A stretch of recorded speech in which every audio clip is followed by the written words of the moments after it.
Welcome back to Solomon's Treasury. I want to take a moment to set the scene for you. Picture a typical suburban afternoon. The sun is shining, kids are playing in the street, and inside a warm, busy kitchen, a life-changing conversation is about to happen. This isn't a scene from a movie. This is a scene from my childhood, and frankly, the childhood of many people in my community. I remember running home, breathless, sweat dripping down my forehead. I was young, impressionable, and I had just had what I thought was a spiritual awakening. I burst through the front door, found my mother, who was probably cooking or managing the chaos of the household, and I shouted with pure joy, "Mom, I figured it out. I know what I want to be. I want to be a rabbi." Now, in almost any other context, a religious mother would tear up. She would hug her son and say, "Oh, what a blessing, a holy man in the family." But that's not what happened. My mother stopped what she was doing. She turned to me, wiped her hands on her apron, looked me dead in the eye with a mix of love and brutal honesty and said, "A rabbi is no job for a Jewish boy." I was confused. Wasn't being a rabbi the most important thing? But as I got older, I learned to read between the lines. She wasn't bashing the religion. She was teaching me economics. What she meant was, "Sweetheart, a rabbi doesn't make enough money to survive the way we need to survive." It sounds harsh. It sounds like she killed a dream, but in reality, she was saving me from a future of financial stress. She was planting the seed that passion is great, but passion doesn't pay the grocery bill. Let's unpack that for a second. That moment defines the trajectory for so many Jewish kids. There is a reason you rarely see an Orthodox Jewish man working as a garbage collector, a janitor, or settling for a minimum wage service job as a career. And I'm going to be raw with you right now. Some people hate us for this. They call it elitist. They call it snobby. I don't care. I'm just here to tell you the truth. We are taught that those professions, while honorable and necessary for society, simply do not provide the leverage required for our lifestyle. From the time we can walk, the expectation is set in stone. You are going to be a professional, or you're going to be a business owner. What does that mean? It means you aim for the jobs with high barriers to entry and high financial rewards. Doctor, lawyer, accountant, real estate developer, wholesaler. Why? Because these are careers where you are paid for your mind, for your strategy, and for your value, not just your time.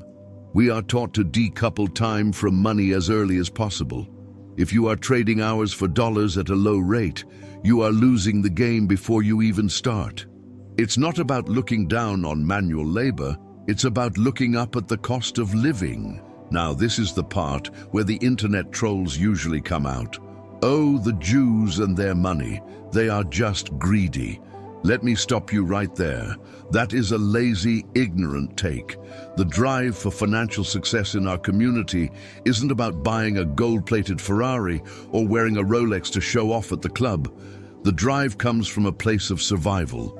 You have to understand the math.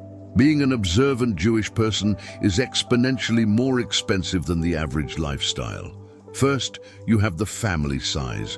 We don't stop at 1 or 2 kids. We have 3, 4, 5, sometimes 10 kids. Second, you have the food. Kosher food isn't just a label. It's a supply chain that costs 30% to 50% more than regular food. Third, education. We don't send our kids to public school. We send them to private yeshivas. That tuition is like a second mortgage. So when a parent pushes their kid to make money, they aren't saying, "Go buy a yacht." They are saying, "Go build a foundation so you can afford to have a family, feed them properly, and educate them." It is a burden of responsibility. We are taught to think big because our obligations are big. Poverty isn't just inconvenient for us, it's a threat to our continuity. If you are digging this honesty and want to learn the secrets they don't teach you in school, do me a favor. Just tap that follow button. Join the Treasury. Let's get smarter together. Let's really get into the weeds here. I want you to feel the weight of the bills I'm talking about. When a young Jewish boy or girl looks at their future, they are doing mental accounting. Take the holidays. Passover is coming up. Great. That means buying specifically certified food for 8 days. You have to replace your dishes. You have to buy 4 cups of wine for every person at the table. A Passover Seder can cost a family thousands of dollars just for 1 week. Then look at real estate. In the Jewish community, we can't drive on the Sabbath. That means we have to live within walking distance of the synagogue. Do you know what happens to real estate prices when everyone needs to live in the same 5-block radius? Supply and demand, baby. The prices skyrocket. We pay a premium just to be able to walk to pray. So, the child sees this. They see dad writing checks. They see mom budgeting. They understand that to live this holy life, to keep the traditions alive, you cannot be broke. You physically cannot do it. Money becomes the fuel for the spiritual engine. Without the fuel, the engine stops. But it goes beyond the immediate family. This is the beautiful part that people miss. We are raised with the concept of tzedakah, charity, but it's not just give when you feel like it. It's an obligation. The standard is 10% of your income. Now imagine you are making $50,000 a year. Giving away $5,000 is tough. Now imagine you are making $5 million a year. Giving away $500,000 can build a hospital wing. It can feed hundreds of families. We are taught that the purpose of wealth is to uplift the community. If I am poor, I can only help myself, and barely. If I am rich, I can help my city. The pressure to earn is the pressure to be a provider for the vulnerable. The child is told, you need to be successful so you can support the synagogue, the school, the poor bride who needs a wedding dress. It turns capitalism into a community service. It shifts the why from selfishness to selflessness. Because of these massive costs, the tuition, the kosher meat, the housing, the charity, aiming for average is literally a plan for failure. If you aim for an average salary, you will be in debt your whole life in this community. So we teach our kids to hack the system. We teach them to look for scalability. A Jewish kid looking at a lemonade stand isn't thinking, I hope I make $10 today. They are thinking, how can I bottle this? How can I get the neighbor to sell it for me? This thinking big mentality is a survival mechanism. It forces creativity. It forces you to look at the world and ask, where is the money flowing and how do I get in the middle of it? It's not about being greedy, it's about being effective. We don't have the luxury of playing small. I have a question for you guys. Be honest in the comments. When you were a kid, did you have a huge dream that you gave up on because you thought it was unrealistic or too expensive? Tell me what it was. I want to read them. There is a legendary song by the rapper Nas that goes, I know I can be what I want to be. If I work hard at it, I'll be where I want to be. Now Nas isn't a rabbi, but he hit on a universal truth that resonates deeply with the Jewish mindset. In our homes, this isn't just a catchy hook, it is the operating system of the child's brain. From the time they are toddlers, we are whispering in their ears, you are capable, you are special, you have a job to do in this world. We don't do that self-deprecating thing where we say, oh, we are just regular people. No. We tell them they are descendants of kings and prophets. We tell them they have a direct line to the Creator. When you pump a kid full of that kind of confidence, they start to believe they can walk through walls. This belief system is installed early. It's not something we wait for high school guidance counselors to do, because they won't do it. Parents take it upon themselves to be the hype man for their kids. If a kid fails a test, we don't say, well, maybe you aren't smart. We say, you didn't study the right way. Let's fix the strategy. We separate the failure from the identity. This builds a resilience that is crucial for business. Business is all about getting punched in the face and keeping a smile. By teaching kids that their potential is unlimited, we are giving them the armor they need for the real world. They walk into job interviews or investor meetings with an aura of, I belong here. And half the battle in money is just believing you deserve to be in the room. But let's not get it twisted. Confidence without work is just delusion. The second part of that lyric is, if I work hard at it. The Jewish work ethic is intense. We don't hand things to our kids on a silver platter if we can avoid it. We want them to sweat. There is a concept that bread earned with sweat tastes sweeter. Wait. We encourage side hustles. We encourage negotiation. If a kid wants a new bike, the father might say, okay, I'll pay for half, you earn the other half. This teaches partnership. This teaches skin in the game. We are training them to associate effort with reward. There are no participation trophies in the bank account. You either have the funds or you don't. We teach them to fall in love with the grind, because the grind is the vehicle to the dream. So here is my question for you. Do you think confidence is something you are born with, like your eye color? Or is it something your parents can program into you? How was it in your house? Let's talk about it below. We have to address the elephant in the room. The stereotypes. We've all heard them. Jews control the banks. Jews love gold. These tropes have been used to hurt us for centuries. But if you strip away the hate and look at the source code, you find something profound. It's not a cultural quirk. It's a religious commandment. The Torah, our instruction manual for life, is very specific. It doesn't just tell us how to pray or how to keep kosher. It tells a father that he has specific obligations to his son. One of them is to teach him the Torah. Another is to find him a wife. And right there on the list, teach him a trade.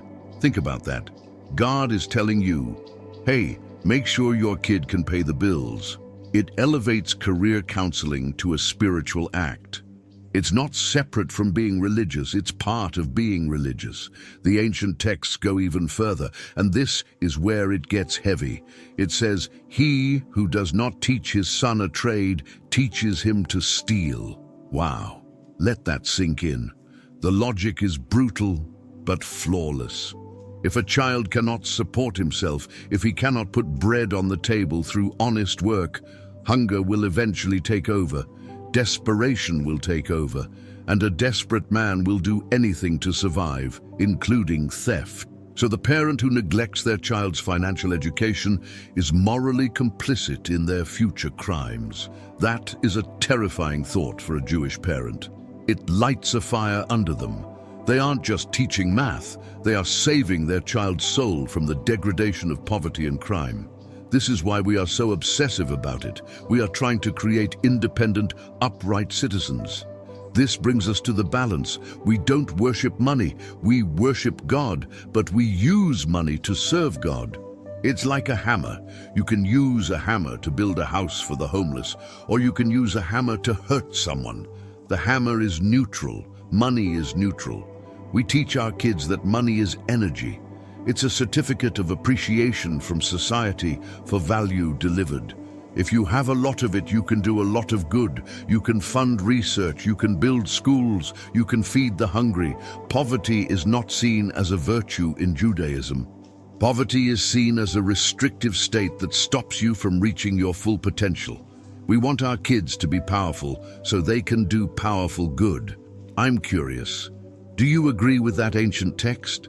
Do you think that by failing to teach kids about money, society is actually creating criminals? That's a bold claim. What's your take? Why are we so intense about this? Because many of us come from histories of persecution and poverty. We know what it looks like when you have nothing. We know what it looks like to be refugees. Generational poverty is a disease. It infects the mind. It makes you live in a constant state of fight or flight. You can't plan for the future when you are worried about dinner tonight. The Jewish approach is a calculated war on this cycle. We decide that it stops with me. By overloading our children with financial literacy, we are trying to inoculate the entire bloodline against suffering. We are trying to buy freedom for our grandchildren that we haven't even met yet. It's long-term thinking at its finest. Let's be real about the education system. Whether you are in the US, the UK, or anywhere else, the school system was designed to create factory workers, not billionaires. They spend months teaching you that the mitochondria is the powerhouse of the cell. That's great. But do they teach you how credit scores work? No. Do they teach you how to leverage debt? No. Do they teach you the difference between an asset and a liability? No. Jewish parents know this. They know the system is flawed. They don't sit around complaining about the school board. They take ownership. They treat the home as the real university. The dinner table is the classroom. If the school won't teach little David how to invest, then Dad will teach him on Sunday afternoon. We don't outsource our children's future to the government. This is the most empowering part of the whole philosophy. It puts the ball in your court. You can't blame the economy. You can't blame the president. You can't blame your boss. If you want your family to thrive, you have to be the teacher. We teach our kids that they are the captains of their ship. If the ship sinks, it's on them. If it sails to paradise, it's on them. This removes the victim mentality, and once you remove the victim mentality, you are left with pure agency. You are left with the power to change your life. That is the greatest gift a parent can give a child, the knowledge that they are in control. Does anyone else feel like they graduated high school knowing absolutely nothing about how the real world works? I feel like I learned more on YouTube than I did in 4 years of high school. What's the one thing you wish they taught you? Tell me below. So we've been talking for a while now, and you might be thinking, okay, Solomon, I'm not Jewish, but I want this for my kids. What do I do? The first step is to change the vocabulary in your house. Stop apologizing for wanting money. Stop saying things like, we can't afford that. Instead, ask, how can we afford that? Encourage your children to aim high. If your kid says they want to be an artist, don't crush the dream, but tell them to be the artist who owns the gallery. If they want to be a chef, tell them to own the restaurant chain. Teach them to look for the ownership stake in everything they do. Shift their gaze from the floor to the ceiling, and then tell them to break through the ceiling. Imagine a life where you aren't waking up at 3 a.m. stressed about bills. Imagine a life where if your friend gets sick, you can write a check to help them without hesitating. That is the goal. The goal isn't just a number in a bank account. The goal is peace. The goal is options. When you teach your kids to master money early, you are giving them the keys to their own shackles. You are letting them out of the cage. It greatly benefits you, your family, and even your unborn descendants to adopt this Treasury mindset. We want to raise lions, not sheep. We covered a lot of ground today. We went from the kitchen table where my mum crushed my rabbi dreams, to the ancient laws of the Torah, to the failure of modern schools. But the thread that ties it all together is intentionality. None of this happens by accident. You have to wake up every day and decide to build this mindset. It takes work. It takes that I know I can attitude. But if you stick with it, if you are consistent, you can change your family's destiny in 1 generation. Thank you so much for spending this time in Solomon's Treasury. I know time is your most valuable asset, and I appreciate you investing it with me. If you found value in this deep dive, please smash that like button. It really helps the channel grow. Leave a comment, share this with a parent, a friend, or anyone who needs a wake-up call. My name is Solomon. I drop these videos to help you get wiser and richer. God bless you, keep grinding, and I'll see you in the next one.